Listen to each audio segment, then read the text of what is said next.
The night was cold and drizzly, a perfect setting for a horror story. I was a college student trying to make ends meet, so I took up a part-time job as a pizza delivery driver. It was a typical Friday evening when I received an order for a pizza delivery to an address I had never seen before. The address was a little off the beaten path, deep within a forested area that I hadn't ventured into before. It was strange, but the promise of a good tip made me ignore the odd location. I hopped into my car, clutching the steaming hot pizza boxes tightly to keep them warm. The GPS led me down winding, dimly lit roads, and as I drove deeper into the forest, a sense of unease crept over me. The trees seemed to close in on the road, casting eerie shadows that danced in the faint glow of my car's headlights. Finally, after what felt like an eternity, I reached the destination. The house was a dilapidated, old structure, hidden behind a curtain of dense trees. It looked like something out of a horror movie. The crumbling facade was painted a sickly shade of green, and the windows were boarded up with rotting wood. My gut churned with unease, but I was determined to complete the delivery and collect my tip. I approached the front door cautiously, feeling a chill run down my spine as I knocked. The sound echoed eerily through the stillness of the night. Seconds felt like minutes as I waited for a response. Finally, the door creaked open, revealing a tall, shadowy figure. The person was cloaked in darkness, and I couldn't make out any facial features. All I could see were two piercing, soulless eyes that stared at me. The voice that came from the figure was hollow, like the whisper of a ghost. "You're here for the pizza," the figure said, its voice sending shivers down my spine. I nodded nervously and handed over the pizza boxes. The figure took them without a word, and for a moment I thought I saw a faint smile creep across its face. It slammed the door shut, leaving me standing on the doorstep, alone in the darkness. Relieved to be done with the delivery, I turned to head back to my car. But to my horror, the car was nowhere in sight. Panic began to well up inside me as I realized I was alone in the middle of nowhere, surrounded by an impenetrable forest. I rushed back to the house, banging on the door and shouting for help, but there was no response. I tried to call for help on my phone, but there was no signal. It was as if I had been transported to a different world, cut off from the outside. I was trapped, and the feeling of dread settled in like a heavy fog. Inside the house, I could hear faint, sinister whispers that seemed to come from all directions. The walls of the house felt like they were closing in on me, suffocating me with their presence. I desperately searched for a way out, but there were no windows or doors, only endless walls that seemed to stretch on forever.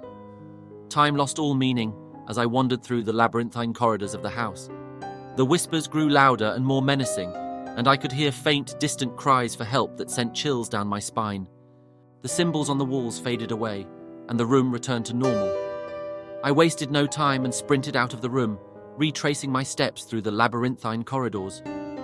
Miraculously, I found myself back at the front door, which was now wide open, revealing the dark forest beyond.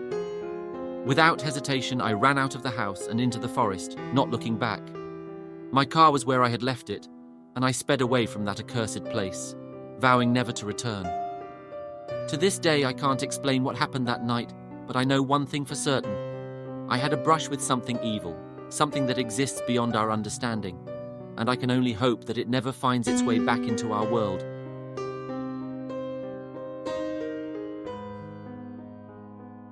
On a scorching summer afternoon, I found myself on another pizza delivery run. The sun blazed mercilessly overhead, and the heat was oppressive. My trusty car chugged along, determined to deliver the hot pizza to its destination. The order had led me to a quiet suburban neighborhood, where the houses all had neatly trimmed lawns and white picket fences. I located the address and parked my car in the driveway, eager to complete the delivery and get back to the comfort of my air-conditioned vehicle. I knocked on the door, and after a brief pause, it swung open to reveal a middle-aged woman with a friendly smile. "Oh, you're here with the pizza," she said with a hint of relief in her voice. "It's so hot out there. Please come in and cool off while I get you some water." Grateful for the invitation, I stepped inside. The living room was a cool oasis compared to the sweltering heat outside. I sat down on a comfortable couch and watched as the woman disappeared into the adjacent kitchen. As I waited, I glanced out of the window to check on my car. What I saw made my heart skip a beat. It was as if the world outside had transformed in an instant. Instead of the bright mid-afternoon sun, I was met with an inky darkness that resembled the pitch black of night. The streetlights flickered to life, casting eerie shadows that danced across the deserted street. Panic welled up inside me, and I couldn't comprehend what was happening. I checked my watch. It still read mid-afternoon. It made no sense. How could it be so dark outside when it should have been broad daylight? Just then, the woman returned holding a glass of water. I took it from her with trembling hands, my eyes still fixed on the unnatural darkness outside. I brought the glass to my lips, but the moment I caught a whiff of the water, I recoiled in disgust. It had a strange metallic odor, unlike anything I'd ever smelled before.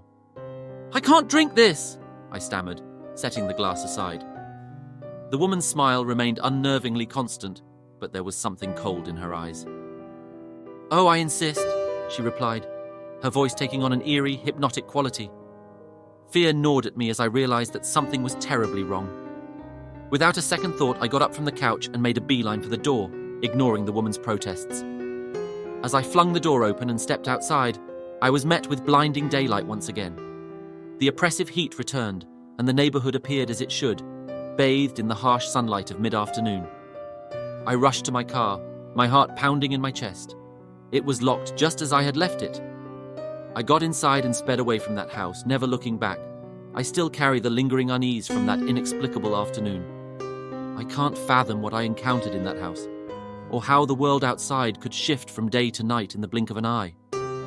All I know is that I narrowly escaped something sinister, something that defied the laws of reality itself, and I have no intention of ever returning to that neighborhood, for fear that the darkness might find me once again.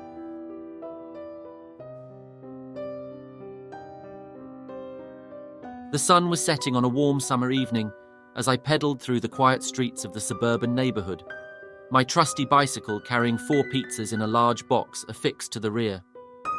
My car had been in the shop for repairs, so I was making do with my 2-wheeled alternative for pizza deliveries.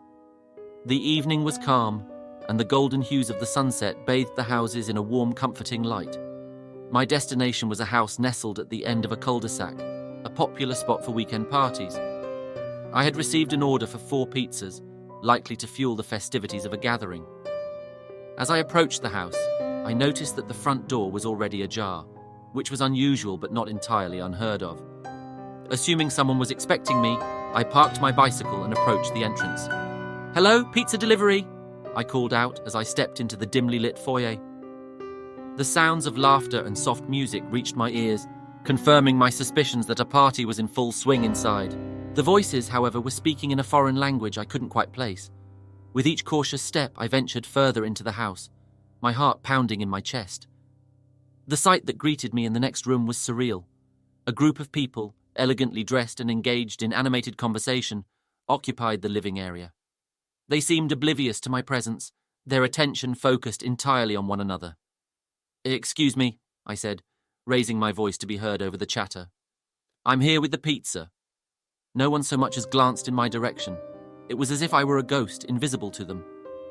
Frustration and unease knotted in my stomach as I tried again, this time with even more urgency in my tone.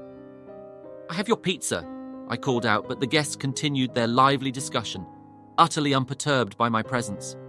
My gaze darted around the room, searching for some sign of acknowledgement. That's when something truly unsettling happened. One of the guests, a woman, rose from her seat and glided toward a nearby stereo system. Her feet did not touch the floor. Instead, she hovered a few inches above it.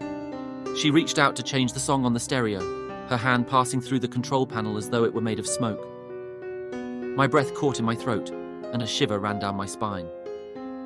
Panic surged within me as I realized that something was terribly wrong here. Without another thought, I turned and sprinted back to my bicycle, leaving the pizza boxes behind. I pedaled away from that inexplicable scene as fast as my legs could carry me. Returning to the pizzeria, I recounted the bizarre encounter to my boss, but instead of sympathy or understanding, he regarded me with a skeptical glare. "You think I'm a fool?" he scoffed. Desperate to prove the truth of my story, my boss dispatched a colleague to the same address to collect payment for the abandoned pizzas. Hours passed and my colleague failed to return to work. We tried to reach him by phone, but there was no answer. He had vanished without a trace. The mysterious party and the inexplicable events that unfolded within that house remained an enigma. To this day, I can't explain what I witnessed, nor the fate that befell my colleague. But one thing is certain, I'll never forget the eerie encounter and the unsettling realization that there are forces and events in this world that defy all rational explanation. Thank you for being part of our horror haunt. Don't forget to subscribe for more spooky tales. If you enjoyed this video, give it a thumbs up and share it with fellow thrill seekers. Comment below and let us know which stories you'd like to hear in the future. Until next time, take care.